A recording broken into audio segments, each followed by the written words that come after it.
All the roll and go, where am I to go? Meet Johnny, where am I to go?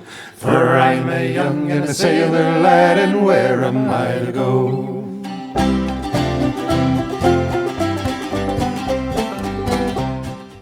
Hello, and welcome to Where Am I to Go? Today we are at Butterfly Haven in Pingree, Idaho. Pingree, Idaho. Pingree, okay. I didn't know if I was going to get that right or not. It's all right. We are with Sarah, who is going to be our guide through this fabulous place. And we're here with Linda also. And we are going to start our podcast. And tell us a little bit about Pingree. So Pingree is a farming community. My parents have lived here for close to 40 years. I grew up here on this property. Before we were a butterfly house, we were in tomatoes and then into herbs, and we sold them to grocery chains. And that started getting to be a little bit of an environment that we didn't want to be in anymore, and so we decided to switch, and butterflies was what we switched to. And so there's a big market for butterflies? To an extent, yes. Really? So butterfly houses have been popping up all over the nation. Decided to feature U.S. butterflies. So we are all ones that are native to the U.S. Wow, that is cool. Mm-hmm. Okay, well, tell us about some of your plants. I mean, this place is just full of plants and butterflies. And So one of our main ones that most people know and recognize because they have them in their flower beds and gardens are butterfly bush, and that is actually the one we are standing in front of right now. A butterfly bush. A butterfly bush. It is an overall butterfly attractant. The majority of the butterflies will nectar off of it. Really? Even like the monarchs? The monarchs are a little bit partial to the milkweed, right? Yep, they are, but they will nectar off of a butterfly bush. So if you would like butterflies in your garden or in your yard, a butterfly bush is a very good plant to plant. They come in many different colors. We have white, purple, there are red. I believe there's one that's kind of a bluey, and then there's yellow ones as well. Okay. And the one we're looking at right now is purple, and it's a pretty good sized plant. It is huge. They will grow quite large outside, but in our environment, and plus with my dad's awesome growing abilities, ours get quite large. That's really cool. And then you've got tons of other flowers. I mean, this place is just colorful as all get out with the flowers. And there are actually so many flowers in here that I can only tell you a select few because it is hard to keep all of them in my brain that has a hard time remembering things. You've even got a thistle that's absolutely huge. We do. Thistle is a host plant. It's a what? It's a host plant, which is what the butterflies will lay their eggs on, and then the caterpillars eat to get themselves to chrysalis. Okay, and explain what chrysalis is. So chrysalis, people will sometimes often confuse them with cocoon. Moths create cocoons, butterflies create chrysalises. It is the last stage of them shedding their skin. They go through what's called instars. They go through 5 of them. The last one, the 5th one, is when they create their chrysalis. Okay. And then you've got a little stream over here that you created. We do. We have 2 waterfalls in here. This is our smaller one. We have a bigger one at the other end on the other side. And then we also have an old antique water pump that is actually from the farm that my grandpa grew up on that we have turned into a fountain. Okay. And do the butterflies use the water or? Yes. So they will actually do what's called mudding or puddling in it. They don't tend to do it in the actual flow, but they will come down here in the bottom and they like to just sit. It's one of their ways of cooling off. And I believe that is mostly the males that tend to do the mudding and puddling, if I remember correctly from what my dad has told me. Now, what is mudding?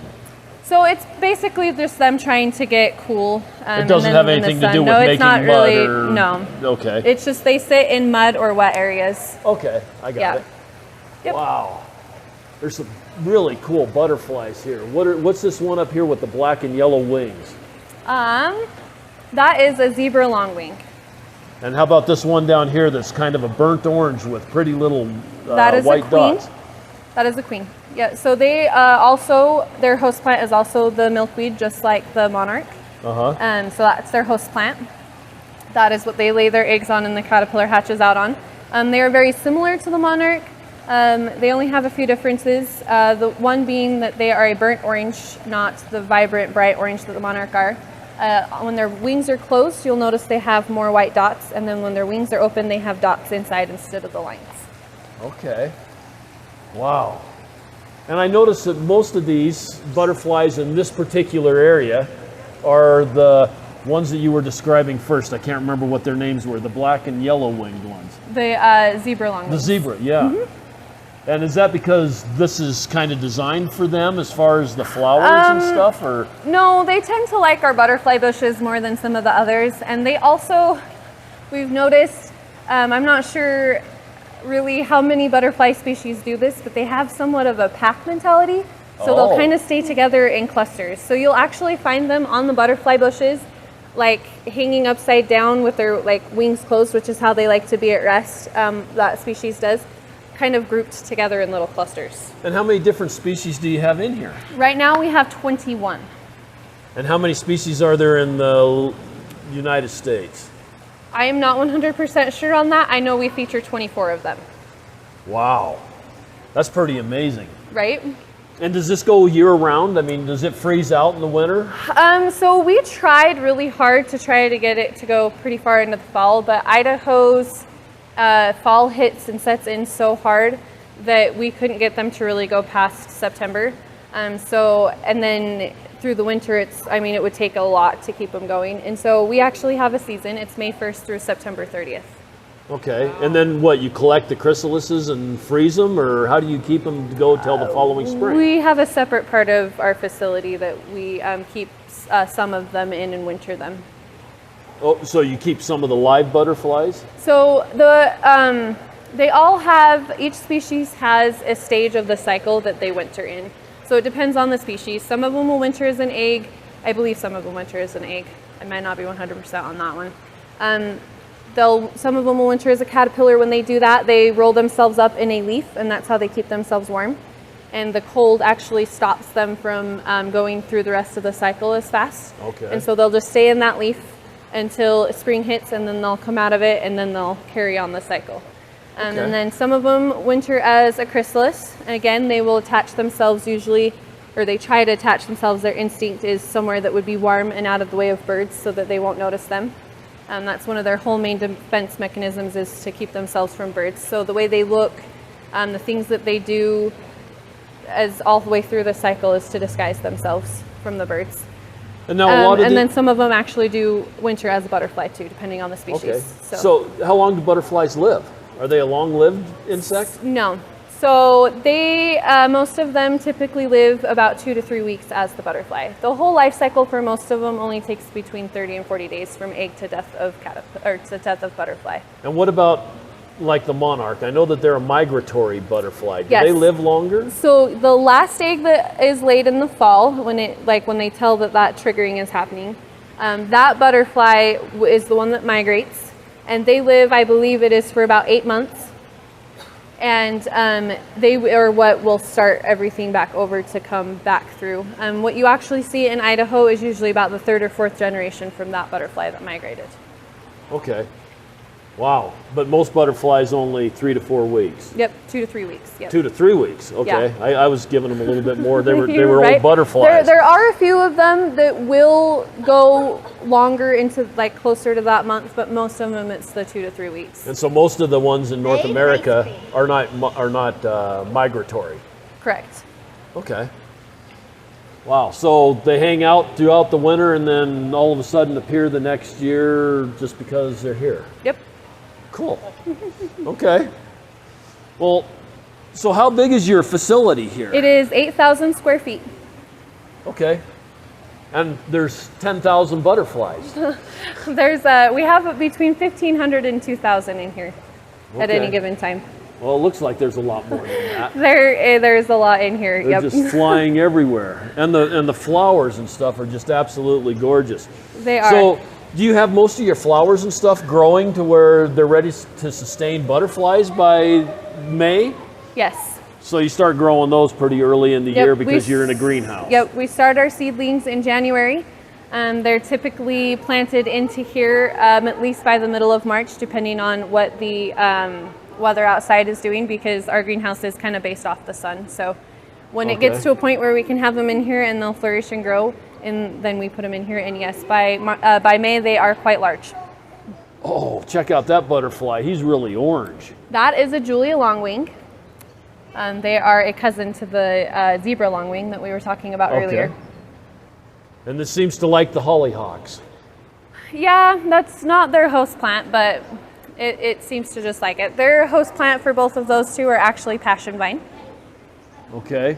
And do you have moths in here also, or just the butterflies? No, we don't have moths. I mean, there are moths because we're nature, but not on purpose.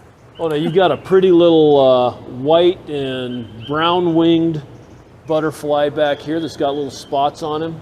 Yeah. Not okay, a real so big that butterfly. is a white peacock. A white peacock. Yep.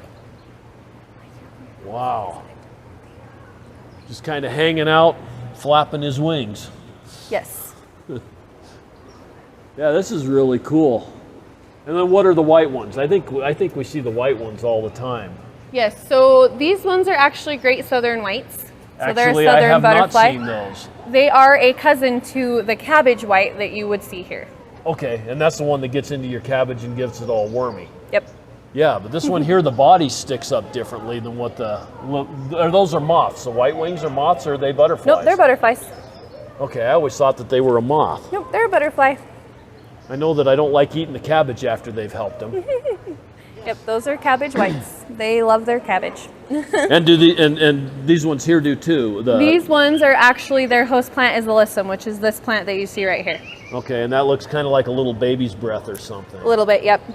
I don't know my plants very well, so it is very similar to the baby's breath in its look, but it is, they do, but it is alyssum. I'm not sure if they are in the baby's breath family. That would be a question for my dad. He's not here at the moment, so he's the plant man. This is a pretty plant too. What are these? The purple ones? Little tiny purple flowers. I am not sure what that one is. That is one of the ones that I do not know the name. And then is this an echinacea? Nope, that is actually a Mexican sunflower. I do know that one. Oh, a Mexican sunflower. Yep. And it looks kind of like a sunflower, all except it's only, what, 3 inches in diameter, 2 inches in diameter? Yep, it stays smaller. Okay. You've got birds in here too. We do. We have 6 species of birds. We have canaries, we have firefinches, European finches, we have some warblers, and we have some green singers, and then we also have buttonquill. They're the ones that when you come you see on the ground, like that guy right there. Yeah. They eat our little bugs in the dirt. They look like a little small chucker or quail. Yep. Wow. Yep, just a smaller version. And so like your finches and your parakeets, do you have to keep, Canaries. Canaries. Do you have to keep this warm all winter for them, or do you capture them? So they actually do fairly good in here through the winter. Some, when it gets colder, we do put a little bit of heat in here. We do also have other parts of our facility, but if it's too cold in here, we keep them in as well, so. Huh. I wouldn't think that they'd be able to handle cold temperatures at all. They do pretty good. That's cool. Most of the time through the winter, it is between 40 and 50 in here. Really? Yep, without us putting heat in it. Even when you're having your below zero weather? Yep. Wow. But I guess you've got concrete floor and a lot of stone and that kind of stuff in here. Yes, and it really soaks in the sun. When we have our below zero temperatures, it does get a little colder than that, and that is when, if we have the birds in here, we do have to feed a little bit of heat in here, but most of the winter it is between 40 and 50 in here. Okay. It's nice to come in here and work and just sit and warm up if you've been working outside. Well, so do most of your plants make it through because of the temperature? Yeah, so and I always get the two mixed up. It's the perennials that they will just go dormant, and then yes, they will perk back up and do their thing in the spring. And then we have our annuals that we plant, and those are the ones that we start in January. What is that plant? We're looking at something with a great big leaf. I mean, long leaf. They're probably 3 or 4 feet long and have really jagged leaves. I cannot remember what that one is supposed to be.